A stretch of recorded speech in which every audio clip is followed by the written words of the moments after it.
சட்டப்பேரவை தேர்தலுக்கான வாக்குப்பதிவு நிறைவடைந்த நிலையில் முதலமைச்சர் மு.க.ஸ்டாலின் கொடைக்கானலுக்கு புறப்பட்டுள்ளார்.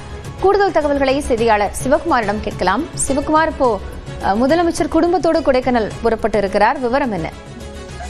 நிச்சயமாக காயத்ரி, அதாவது தமிழகம் முழுவதும் சட்டமன்ற தேர்தல் அறிவிக்கப்பட்டு கடந்த ஒரு மாதத்திற்கு மேலாக பிரச்சாரங்கள் அனல் பறக்கும் பிரச்சாரங்கள் நடைபெற்று நிறைவடைந்தது. கடந்த 23ஆம் தேதி தமிழகம் முழுவதும் சட்டமன்ற தேர்தல் வாக்குப்பதிவு நடைபெற்று முடிந்தது. இந்த நிலையில் கடந்த ஒரு மாதமாக பிரச்சாரத்தில் ஈடுபட்ட முதல்வர் மு.க.ஸ்டாலின் குடும்பத்துடன் 4 நாட்கள் ஓய்வு எடுப்பதற்காக சென்னையிலிருந்து தனி விமானம் மூலம் மதுரை விமான நிலையம் வந்தடைந்தார்.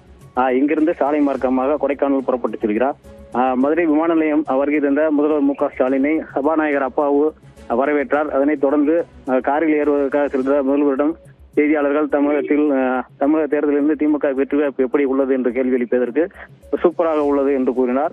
மீண்டும் திமுக வெற்றி பெறுமா என்று கேட்டதற்கு கட்டை விரலை காட்டி சிரித்த முகத்துடன் தனது காரில் ஏறி கொடைக்கானல் புறப்பட்டு சென்றார். காயத்ரி, நன்றி சிவகுமார், விவரங்களுக்காக.